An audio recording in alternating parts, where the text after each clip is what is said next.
네, 오늘은 굿뉴스 101 12번째 하나님의 부르심 중에서도 또 9번째 시간입니다. 국민에 대해서, 나라에 대해서 한번 말씀을 드리도록 하겠습니다. 우리 먼저 앞뒤 좌우 보며 이렇게 인사하겠습니다. 축복합니다. 사랑합니다. 네, 다시 한번 이렇게 인사하겠습니다. 천국을 소망하고 나라를 사랑합시다.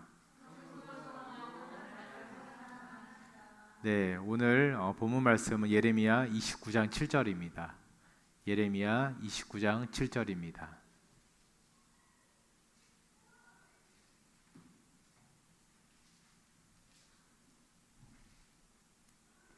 예레미야 29장 우리 7절 말씀을 함께 읽도록 하겠습니다. 시작. 너희는 내가 사로잡혀 가게 한 그 성읍의 평안을 구하고 그를 위하여 여호와께 기도하라. 이는 그 성읍이 평안함으로 너희도 평안할 것임이라. 아멘. 여러분, 현재 우리는 대한민국이란 나라에 살고 있습니다. 지리적으로는 북동쪽 아시아에 위치해 있고 그래서 이제 극동 지방에 있다고 이야기하고 있습니다. 러시아, 중국, 일본 등 세계 강대국 사이에 우리는 위치해 있습니다. 6.25를 겪으면서 나라가 완전히 폐허되었지만 세계에서 유례를 찾아볼 수 없는 한강의 기적을 이루었습니다.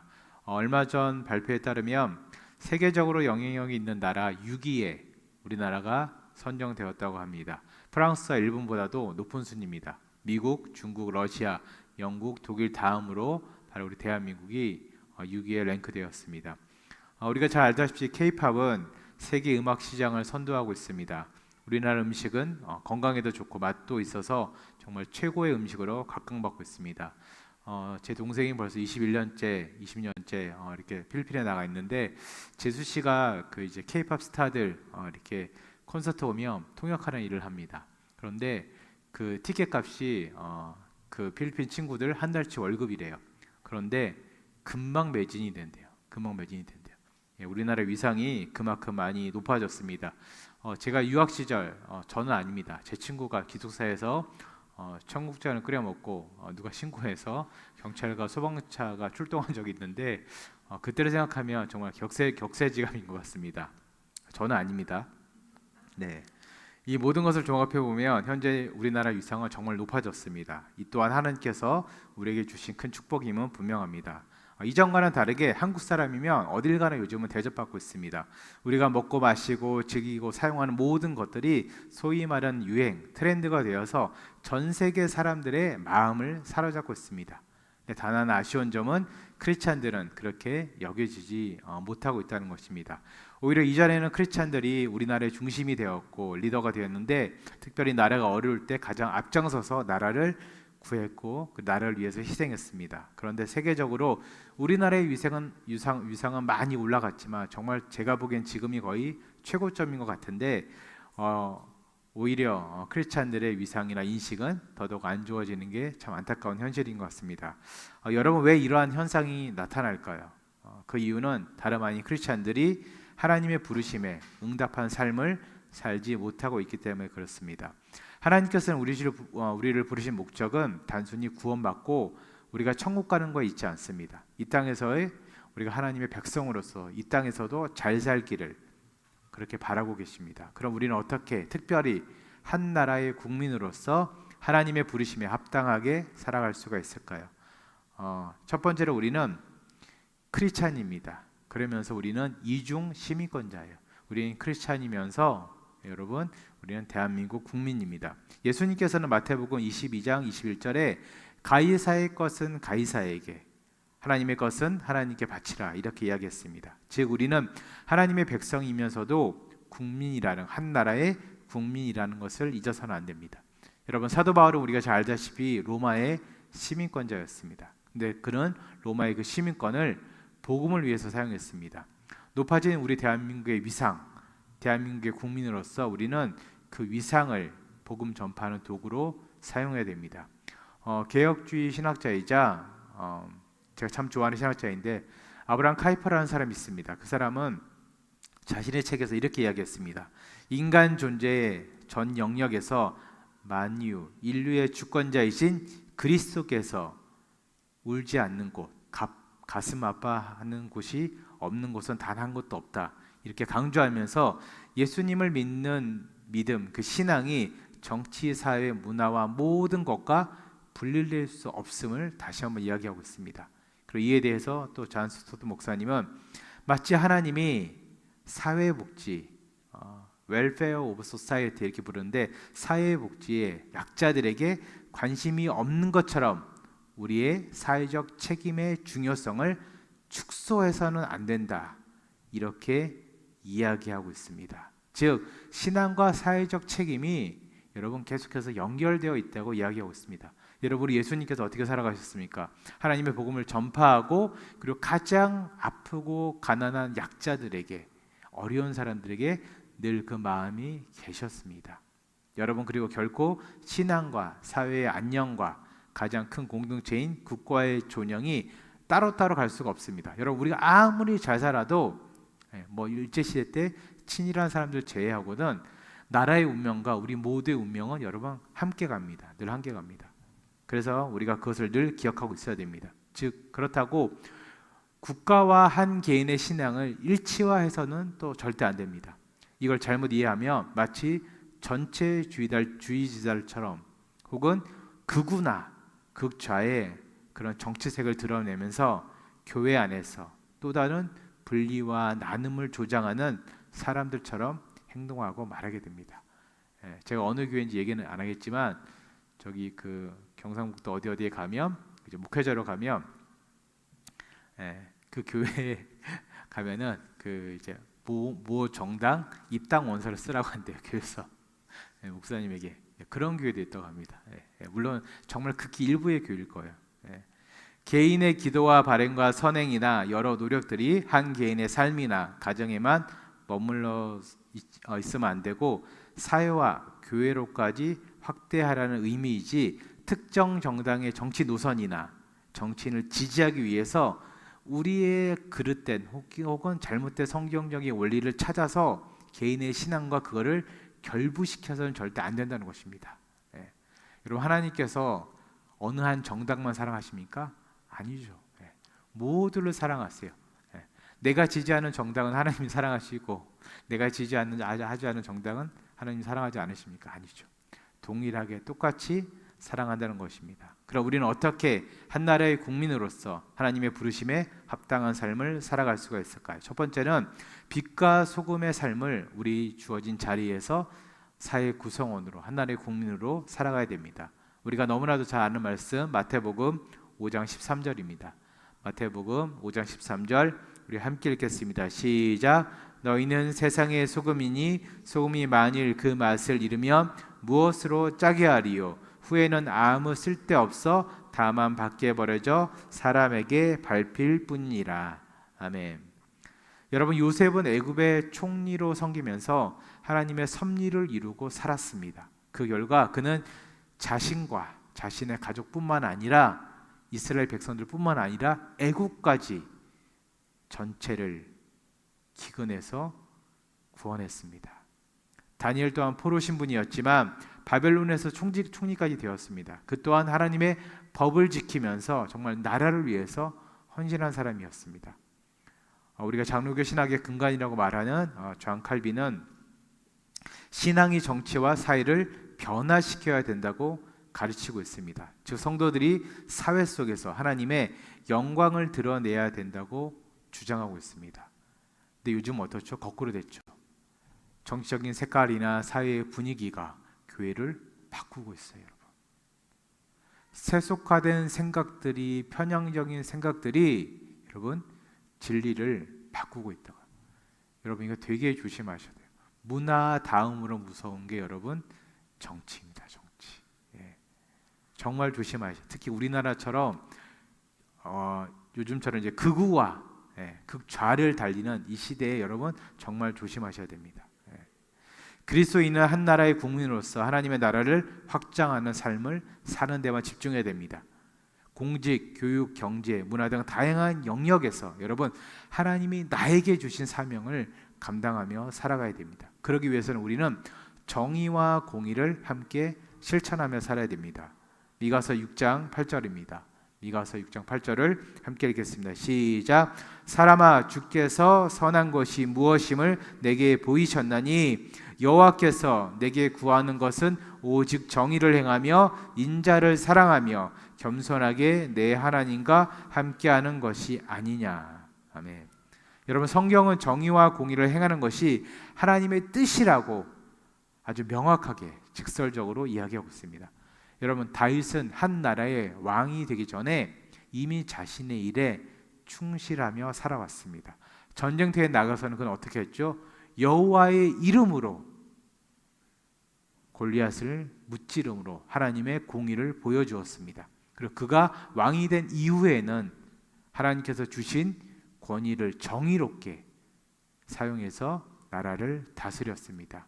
사무엘하 8장 15절입니다. 사무엘하 8장 15절. 우리 세번역 성경인데 우리 함께 읽겠습니다. 시작.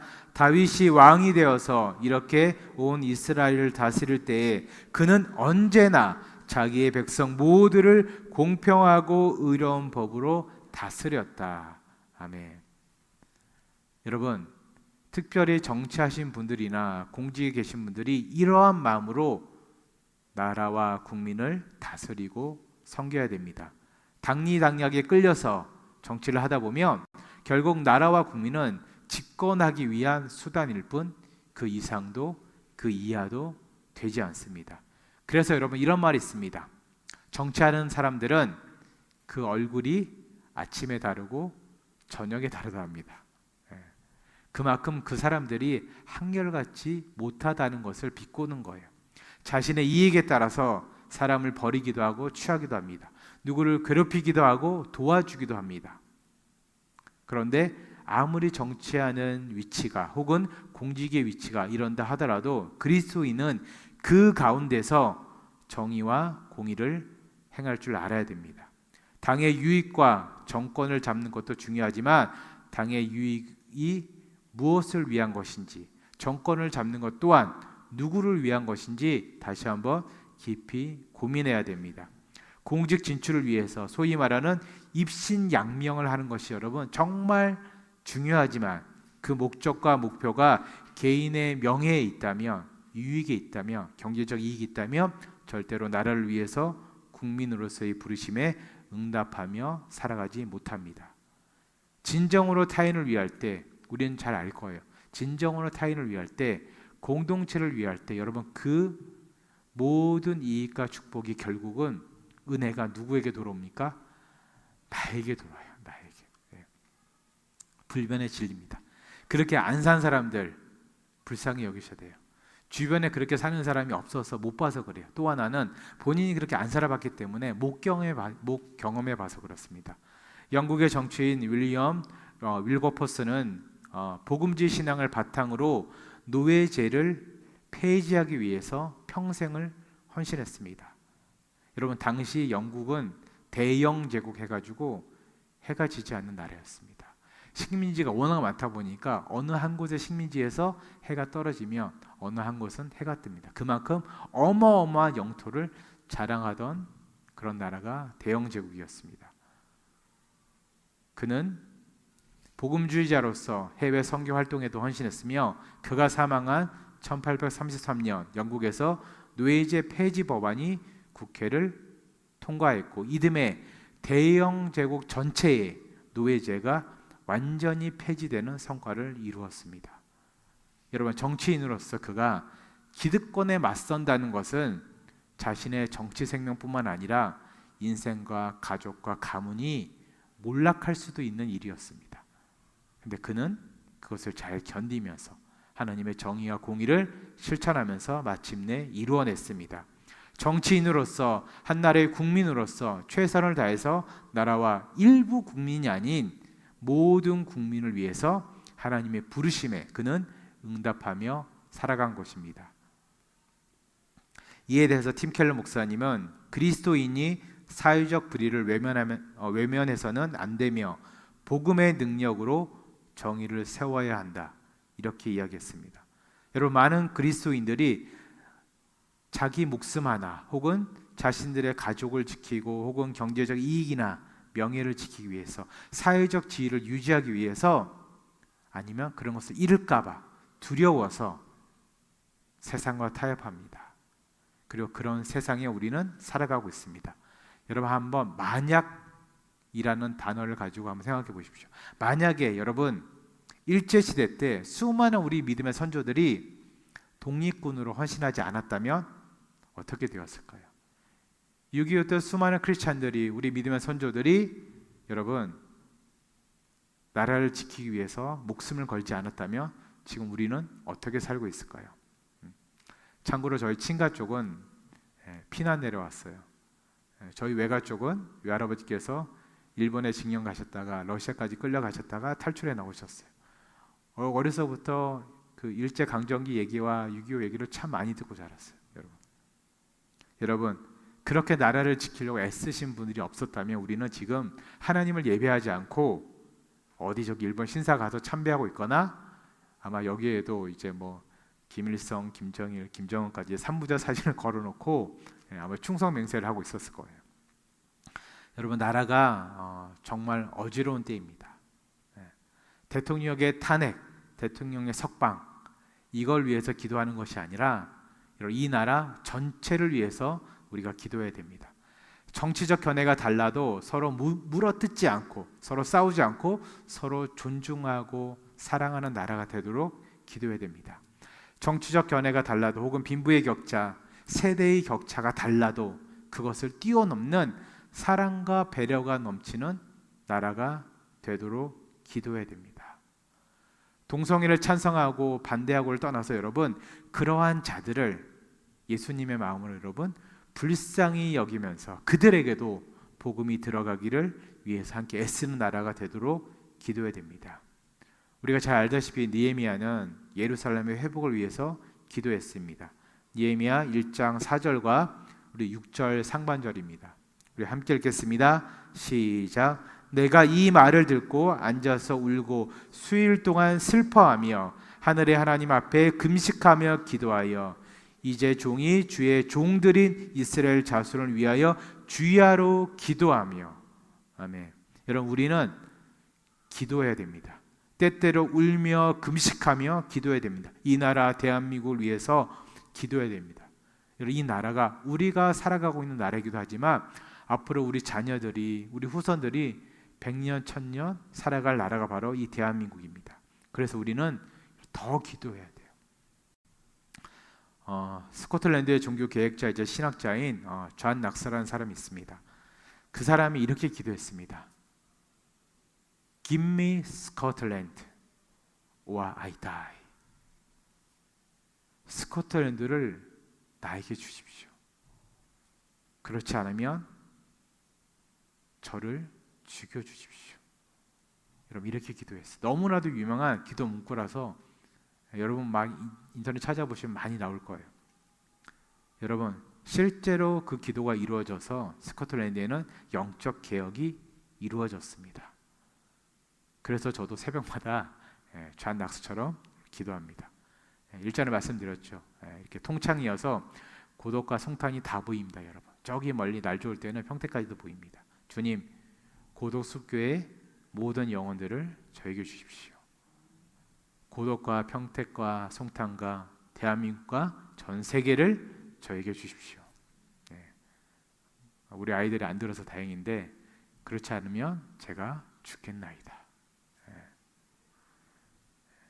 여러분 이런 마음으로 여러분들도 나라를 위해서, 계속해서 이야기했지만 사회와 일터와 가정과 자녀들 위해서 기도하시기를 주님의 이름으로 축원드립니다. 여러분 그런 분명히 주께서 이 나라를 회복시켜 주실 것이에요.